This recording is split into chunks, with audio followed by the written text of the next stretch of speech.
Oke, sebelum memulai ini video, siapkan kopi karena akan panjang ini membahas seputar sepak bola Indonesia.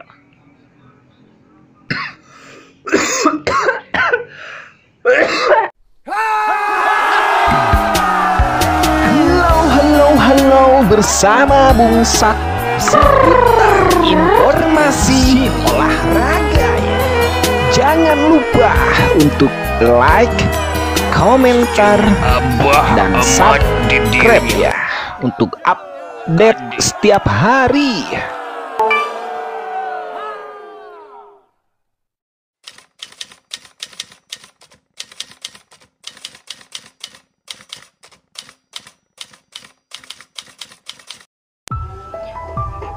Halo, salam olahraga. Di mana?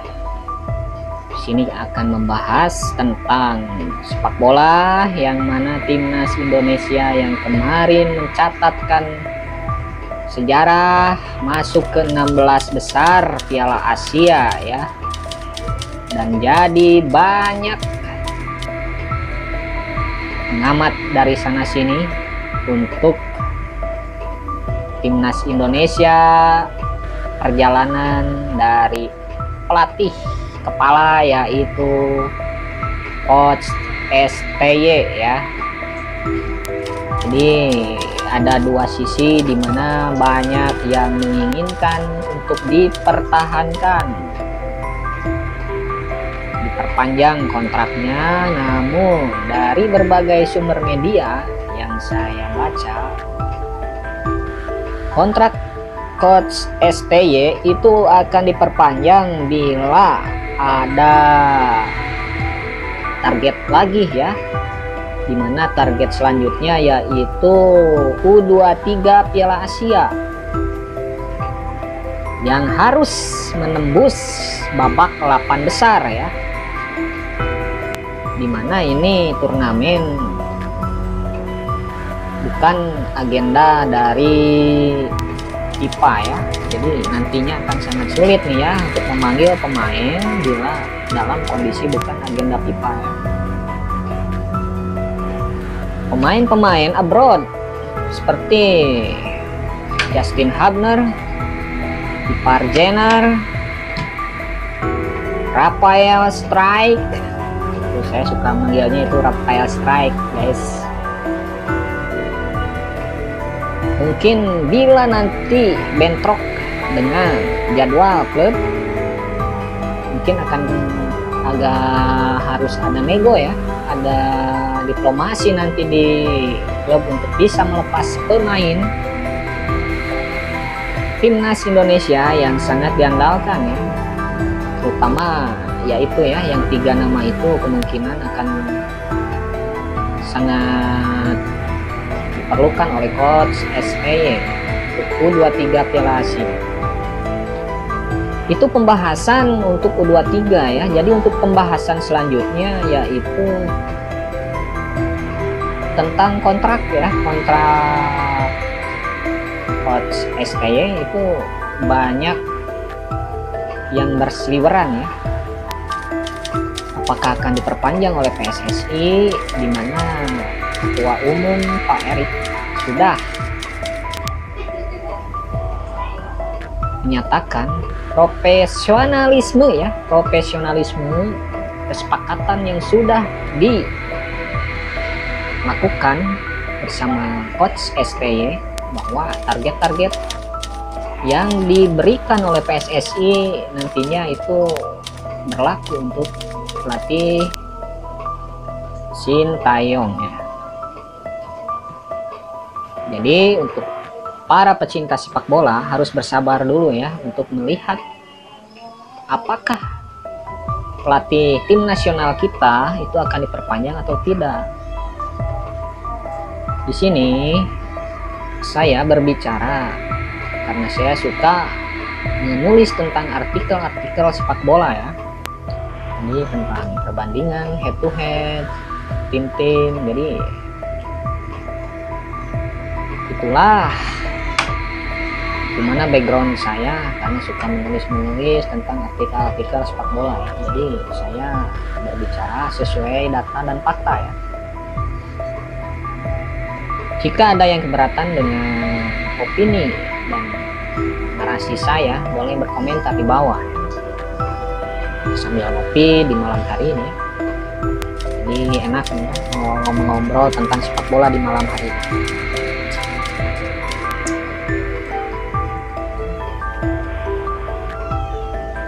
Dan ada juga nih ya, ada yang menyatakan di berbagai media juga bahwa ada yang tertarik untuk merekrut pelatih kita STY ya, untuk menangani timnas lain ya. Tuh kemungkinan pasti ada ya, dikarenakan prestasi coach STY itu kalau saya bilang cukup mumpuni di Piala Asia kemarin, walaupun dengan hasil yang kalah dengan Irak, kalah dengan Jepang, dan kalah dengan Australia, menang dengan negara yang ada di kawasan ASEAN juga ya, yaitu Vietnam. Dimana untuk permainan saya bilang timnas itu sudah cukup bagus ya, permainan dan kolektivitas sudah mulai ada chemistry untuk para pemain. Para pemainnya itu juga pemain muda semua, sangat cerah ya masa depan timnas bila melihat para pemain muda ini diberi terus jam tayang ya, dia mengasah skill ya. Mengasah skill dari kemampuan mereka itu sangat mumpuni sekali. Dan kita kembali ya untuk membahas target dari PSSI, yaitu 8 besar Piala Asia U23 yang dicanangkan untuk pelatih timnas kita, dimana di Indonesia itu segrup ya, timnas Indonesia segrup itu dengan tuan rumah Qatar, juga dengan musuh bebuyutan juga nih ya yang kemarin mengalahkan, yaitu Australia ya, U23, dan satu lagi kalau nggak salah itu Jordania ya, Jordania mah U23, Jordania ya. Di sini juga saya berharap di turnamen U23 nanti pelatih Coach Shin Tae-yong akan lebih siap ya menyiapkan pemainnya untuk U23 nanti. Dan yang paling terdekat adalah kualifikasi ya, kualifikasi Piala Dunia 2024. Itu pelatih Coach Shin Tae-yong timnas Indonesia udah dikituan Mas Poy. Jadi timnas Indonesia ada harapan sebenarnya untuk masuk ke babak selanjutnya. Yang diharapkan itu yaitu pemain-pemain sekelas yang sudah ada nih ya, seperti Tom Hey yang dari Heerenveen itu, Tom Hey, pemain dari Liga Eredivisie Belanda ya, kasta tertinggi ya Heerenveen, yaitu Tom Hey. Juga ada yang bermain di MLS yaitu Martin Paes ya, Martin Paes penjaga gawang, dan Ragnar Oratmann. Sebenarnya ini pemain yang ketiga pemain ini nantinya akan memberikan lagi nih ya warna terbaru di timnas. Namun yang saya catat, timnas Indonesia itu sebenarnya membutuhkan striker yang sangat tajam ya, haus gol sebenarnya itu di depan. Tidak muluk-muluk, kita membutuhkan satu saja sekelas Artem Dotbik ya. Nah itu ya, saya sangat suka dengan pemain dari La Liga itu Artem Dotbik. Indonesia coba ya bisa mencari ya sekelas Artem Dotbik, kalau ada minimal dari body balance-nya itu bisa menahan bola sangat kuat itu di kotak penalti dan bisa membuka ruang untuk para pemain masuk ke dalam ya, masuk untuk penetrasi, jadi penetrasi tanpa bola. timnas kita itu sedang membutuhkan pemain-pemain sekaliber Arkan Dokdik ataupun kalau bisa sekelas Christian Gonzalez dulu ya, jadi bisa menahan bola ya. Dan juga nih ya yang mempunyai insting tajam untuk mencetak gol, dimana pemain timnas sekarang untuk insting di dalam kotak penalti dan finishing itu masih harus mencari ya pemain seperti itu, walaupun sangat harus kerja keras ya mencari pemain yang mempunyai insting naluri gol tinggi. Dan untuk timnas U23 sebenarnya coach ST ya itu sudah tidak kesulitan nanti untuk mencari pemain-pemain yang bernaluri gol tinggi ya. Saya ingin merekomendasikan ya yang juara SEA Games kemarin itu daftar pemainnya, mungkin saya ingin merekomendasikan yaitu Fajar Faturrahman kalau bisa ya. Dan ini sudah rilis ya untuk daftar pemain U23 di skuad timnas Indonesia Piala Asia ya 2023, dimana ada 11 pemain ya yang kemarin masuk timnas senior yang dipanggil ya. Itu jadi buat timnas juga sangat bagus, jadi untuk meramu tim jadi tidak tidak susah lagi untuk mencari chemistry ya. Saya di sini sebagai pengamat, walaupun ya menulis artikel berdasarkan data, di sini saya menilai pemain-pemain muda di Indonesia itu sangat banyak sebenarnya untuk tim U23. Kita bilang bisa merekomendasikan Bagus Kahfi ya. Bagus Kahfi itu coba coachin, bisa coba lagi Bagus Kahfi diberi kesempatan, dan Bagas Kapa itu kalau perlu Supriyadi ya, Supriyadi juga itu perlu ya dikasih lagi untuk kesempatan membela timnas. Dikarenakan saya menilai ini anak-anak ini mempunyai insting naluri gol yang sangat tinggi nih di dalam kotak penalti. Seperti Supriyadi, Bagus Kahfi ya, itu sangat recommended sekali ya. Dan Fajar Faturrahman itu untuk playmaker kita merekomendasikan ya Beckham ya, Beckham Putra yang dari Persib Bandung itu sangat cocok untuk menjadi playmaker ya, jadi playmaker di timnas U23.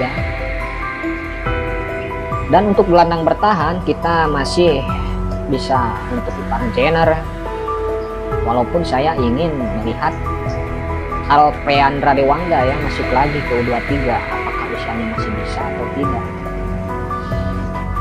Dan untuk back mungkin Habner bisa dipakai ya, Habner, Alkan Bagot dan Rizky Ridho ya, itu sangat bagus. Untuk U23 ya, susunan pemain sudah tidak diragukan lagi untuk nanti U23. Pantas untuk PSSI ya, pantas saja PSSI menargetkan 8 besar, walaupun itu sebenarnya kalau hitung-hitungan kertas dirasa sangat sulit ya, namun tidak ada yang tidak mungkin di dunia sepak bola. Kelas Indonesia bisa juara Piala Asia U23 itu sangat bisa ya. Kita masih menunggu untuk rilis jadwal ya, rilis jadwal U23. Namun yang terdekat adalah nanti senior ya, senior menghadapi Vietnam. Tujuan dari melawan Vietnam nanti itu harus menang Indonesia. Terutama saya menginginkan untuk tambahan para kekuatan timnas itu Tom Hey dan Ragnar Orakmangun itu sudah selesai ya untuk naturalisasinya. Kalau perlu sama Martin Paes juga sudah langsung beres ya. Jadi nanti melawan Vietnam itu sudah siap tempur lagi ini, dikarenakan ini Vietnam pastinya akan sangat dendam sekali ini kepada timnas, karena kemarin kan kalah itu sama timnas, pasti mereka itu membara ya. Dan harus bisa dicermati pemain-pemain inti dari Vietnam itu kemarin banyak yang cedera ya, seperti Doan Van Hau itu. Kalau ada itu pemain, aduh sangat sekali membingungkan ya. Mang Doan Van Hau mah apa? Nah itu pemain sangat sekali bisa membuat emosi itu para pemain timnas ya, memancing emosi. Masih provokator ya Doan Van Hau itu. Dan yang harus jadi perbincangan, pelatih Skaliber Sintayong itu membangun fondasi tim ya.